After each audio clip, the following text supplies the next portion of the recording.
Elon Musk, dressed in tattered clothes and an old beanie, sat quietly on a park bench, blending in with the city's homeless population. No one recognized the billionaire as he observed the world from the shadows, listening to the stories of those society had left behind. But when a cafe owner cruelly turned him away for looking undesirable, Elon decided he couldn't remain silent. What began as a quiet experiment would soon transform into a powerful lesson the world wouldn't forget. Elon Musk adjusted the worn beanie on his head and tugged at the frayed edges of his oversized coat. He had prepared for weeks, deliberately making himself unrecognizable as he ventured into the city streets. The usually clean-shaven, sharply dressed billionaire was now just another face in the crowd of the overlooked and ignored. For Elon, this wasn't just an experiment, it was a quest to understand. He had always been a problem solver, but the struggles of homelessness had often felt distant, filtered through reports and statistics. Now, sitting on a cold park bench, he wanted to experience the reality firsthand. As the day passed, Elon observed the world around him, the hurried commuters averting their eyes, the occasional passerby offering a spare coin, and the camaraderie among the homeless who shared what little they had.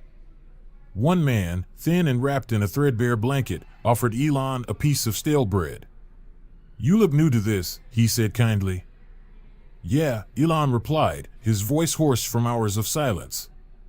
"It's different out here." The man nodded knowingly. "Stick with me, and I'll show you how to get by," he said, patting Elon on the shoulder. The interaction humbled Elon. Even with nothing, this man had shown kindness, a reminder that humanity could flourish even in the harshest conditions. The sun was setting, casting a warm orange glow across the city streets, but for Elon, the chill of the evening air was unrelenting. His stomach growled as he wandered past brightly lit storefronts, the aromas of freshly baked bread and roasted coffee teasing his senses. Spotting a small cafe on the corner, its neon sign flickering, he decided to step inside and buy a modest meal with the cash he had brought for his experiment. As he pushed open the door, a wave of warmth enveloped him. The cozy interior was filled with soft chatter, the clinking of mugs, and the hum of conversation. For a moment, Elon felt a sense of comfort, a brief reprieve from the harshness of the streets. But before he could take another step, a voice pierced the air. "Hold it right there." Elon turned to see the cafe owner, a stout man with a sharp glare, walking briskly toward him. His apron was stained with coffee, and his hands were planted firmly on his hips. "Yes?" Elon asked, his tone neutral, though the sharpness in the man's eyes already hinted at what was coming. "You can't be in here," the owner said curtly, his voice loud enough to draw the attention of several nearby patrons. Elon frowned slightly. "I just want to get something to eat," he said, pulling out a crumpled $20 bill from his pocket. The owner snorted, crossing his arms. "I don't care if you've got money. You're not the type of customer we want in here. You'll scare off the others." The sting of the words hit harder than Elon expected. He glanced around the cafe, seeing how some patrons avoided his gaze while others whispered among themselves. A woman near the counter gave him a quick, pitying look before turning away. "I'm just here to buy some food," Elon said evenly, keeping his voice calm. "That's all." The owner's expression hardened. "There's a shelter down the street," he said, pointing toward the door. "Go there. This isn't a place for people like you."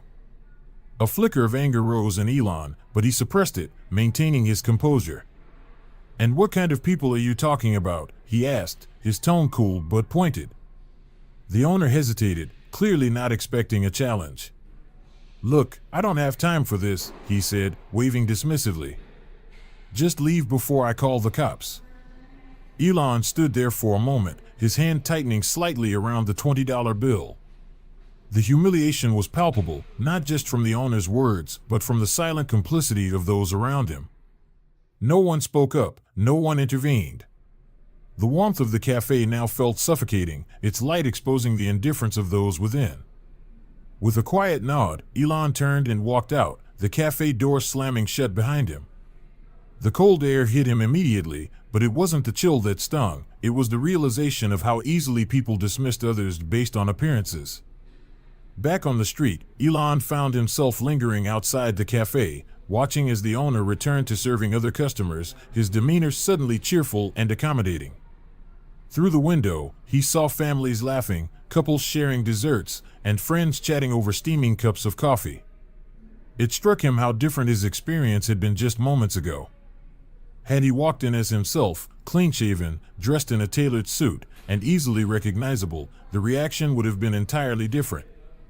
He wasn't just grappling with personal humiliation, he was witnessing a systemic problem, one that stripped dignity from those society deemed unworthy. As he walked away, Elon couldn't help but replay the interaction in his mind. He thought about the countless others who had likely faced the same treatment, the people who didn't have the luxury of returning to a comfortable life after the experiment ended. For them, this wasn't just a moment, it was their reality. The experience left a sour taste in his mouth, but it also strengthened his resolve. This was exactly why he had gone undercover. If people like the cafe owner couldn't see the humanity in others, then perhaps it was time for someone to show them.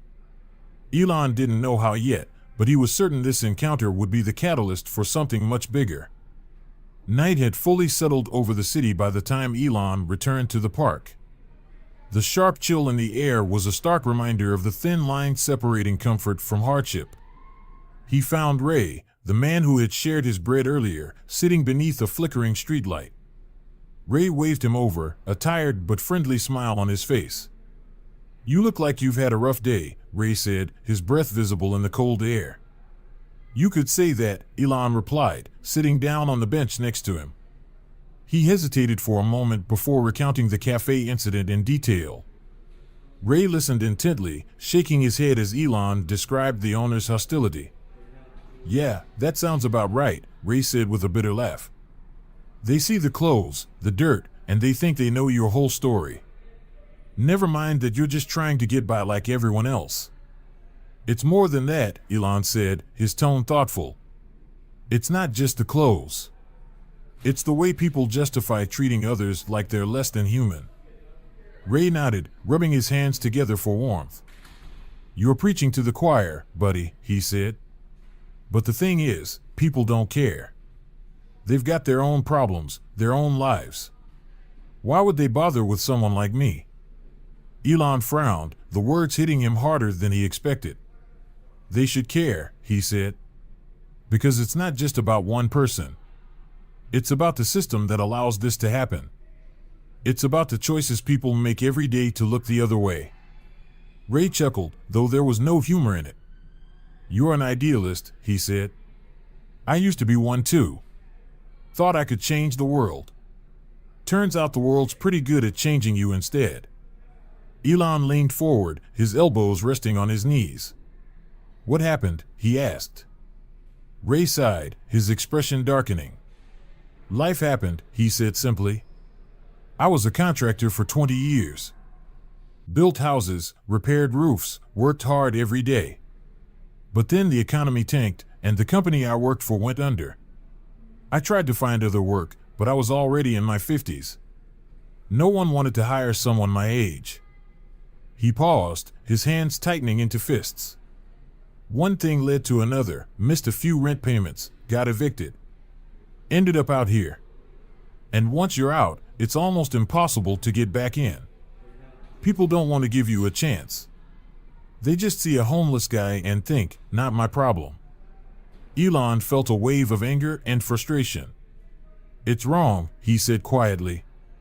"No one should be treated like that." "Tell that to the cafe owner," Ray said with a wry smile. Elon shook his head. "No," he said. "I'm going to tell it to everyone. What I saw today, what I've seen these past few days, it's not just wrong. It's unacceptable. And it doesn't have to be this way." Ray raised an eyebrow, intrigued despite himself. "What are you going to do about it?" he asked. "I don't know yet," Elon admitted. "But I'm not walking away from this. People need to see what's really happening out here. They need to understand." Ray leaned back, studying him. "You talk like a man with power," he said. Elon hesitated, the weight of his secret pressing on him. Let's just say I've got a few resources, he said finally. And I plan to use them. The conversation continued late into the night, with Ray sharing more about his life and the challenges he and others on the streets faced daily. For every story of cruelty, there were also stories of kindness, strangers who offered food, other homeless individuals who shared what little they had, and rare moments of genuine connection. It's not all bad out here, Ray said, his voice softer now. There's a lot of pain, sure. But there's also resilience. People helping each other when no one else will. That's what keeps me going. Elon nodded, his respect for Ray growing with every word. You've been through so much, he said. And yet, you're still here, still fighting. Ray chuckled. What choice do I have, he said. Life doesn't stop just because it gets hard. Elon leaned back, staring up at the stars barely visible through the city lights. Maybe, he said. But that doesn't mean you should have to fight alone. As the night wore on, Elon's mind churned with ideas. He thought about the cafe, the indifference of its patrons, and the stories he had heard from Ray and others. This wasn't just about understanding homelessness, it was about changing the way the world approached it. When Ray finally fell asleep, bundled under his threadbare blanket, Elon stayed awake, his thoughts racing. He didn't have all the answers yet, but one thing was clear: this experience had given him a perspective he could never ignore. And he intended to act on it. The morning sun rose slowly over the city, casting a soft light across the park. Elon stood by the bench where Ray was still asleep, his mind racing with the plans he had begun to piece together during the night. He knew the time had come to take off the disguise and reveal the truth. Later that day, Elon returned to the park, this time dressed as his recognizable self, clean-shaven, wearing a simple yet sharp suit. He approached Ray and a small group of other homeless individuals he had gotten to know during his time on the streets. Their conversations had given him insight into the struggles, the resilience, and the humanity often overlooked by society. Ray was the first to notice Elon as he walked toward them. He squinted, his expression puzzled. "Wait a minute," he said, sitting up straighter. "Do I know you?" Elon smiled faintly. "You do," he said. "But not like this."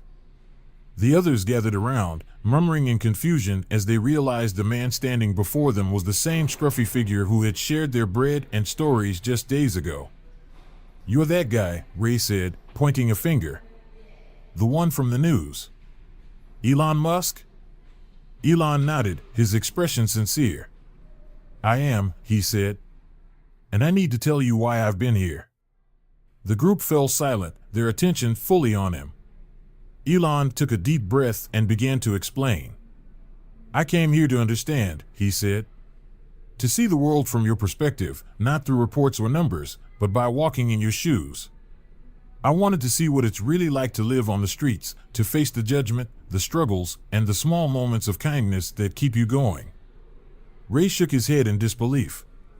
"Why would someone like you do that?" he asked. "Because I can't fix a problem I don't truly understand," Elon replied. "And what I've learned over these past few days has changed me. It's not just about lack of shelter or food, it's about dignity, about how society sees you and treats you." One of the others, a woman named Clara, spoke up. "And now that you've seen it, what are you going to do about it?" Elon's gaze swept over the group, his voice firm and determined. "I'm going to change it," he said. "Starting with you." He paused, letting the weight of his words sink in before continuing. "Today, I'm launching an initiative to address homelessness, not just here, but on a much larger scale. It starts with providing immediate shelter, food, and medical care. But it doesn't stop there. We're going to tackle the root causes: unemployment, lack of affordable housing, mental health support. And I want all of you to be part of it." The group exchanged glances, a mix of hope and skepticism in their expressions. "You mean it?" Ray asked cautiously. "I do," Elon said. "This isn't just about charity. It's about creating opportunities and making sure people like you are seen, heard, and supported. No one should feel invisible." The initiative began immediately. That same afternoon, Elon arranged for temporary shelters to be set up in the area, providing clean beds, warm meals, and medical checkups for anyone in need. But this was just the beginning. Elon also announced plans to purchase and use buildings throughout the city to convert into permanent housing facilities. Each facility would offer job training programs, mental health services, and childcare, creating a holistic approach to rebuilding lives. Ray and the others watched in awe as trucks arrived, unloading supplies and setting up the shelters. Elon stayed on the ground, speaking with volunteers, shaking hands with those he had met during his time undercover, and ensuring every detail was handled with care. Word of Elon's actions spread quickly. Media outlets swarmed the park, eager to cover the story of a billionaire going undercover to understand homelessness. But when asked for interviews, Elon's focus remained clear. "This isn't about me," he told reporters. "It's about them, the people who have been ignored for too long. Their stories deserve to be heard, and their lives deserve to be valued." Ray, standing nearby, was approached by a journalist. "What do you think of all this?" the reporter asked. Ray glanced at Elon, a rare smile breaking across his face. "I think he's actually listening," he said. "And that's more than most people have ever done." As the initiative grew, so did the impact. Within weeks, the shelters were at full capacity, offering not just a place to sleep but a path to stability.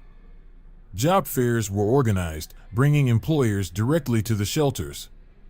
Local businesses began donating supplies, inspired by Elon's dedication. Ray, who had once doubted the possibility of change, found himself part of the team managing the shelter operations. "I never thought I'd be on this side of things," he said one day as he handed out meals to newcomers. "Feels good to help people the way I've been helped." Elon returned to the park regularly, not as a savior, but as an ally. Each visit, he listened to new stories, seeking ways to improve the initiative and ensure it addressed the needs of those it served. For the people who had once felt invisible, Elon's actions were a reminder that they mattered, that even in the darkest times, there was hope.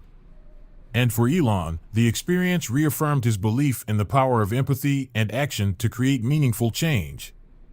As Ray watched Elon speak to a group of newly arrived homeless individuals one evening, he turned to Clara and said, "I guess sometimes the people with the most power really can make a difference, if they choose to." The story of Elon's undercover mission quickly went viral, sparking both outrage and admiration. News outlets covered his journey, highlighting the injustices he had witnessed firsthand and the sweeping changes he was now implementing. But for Elon, the real victory was seeing the impact on individuals like Ray. Through Elon's efforts, Ray found a stable place to live and a job that allowed him to rebuild his life. The cafe owner who had turned Elon away publicly apologized after facing backlash, vowing to change his policies. As the weeks turned into months, Elon's initiative grew into a global movement, inspiring others to step up and address the inequalities in their own communities. Sitting on the same park bench where his journey began, Elon reflected on how much he had learned. The streets had shown him resilience, humanity, and the depth of the challenges faced by those society often overlooked. "This isn't the end," he said during a televised interview. "It's just the beginning. We have the power to create a world where no one is invisible." And with that, Elon Musk proved that even the wealthiest among us could use their resources not just to reach the stars, but to uplift the people here on Earth.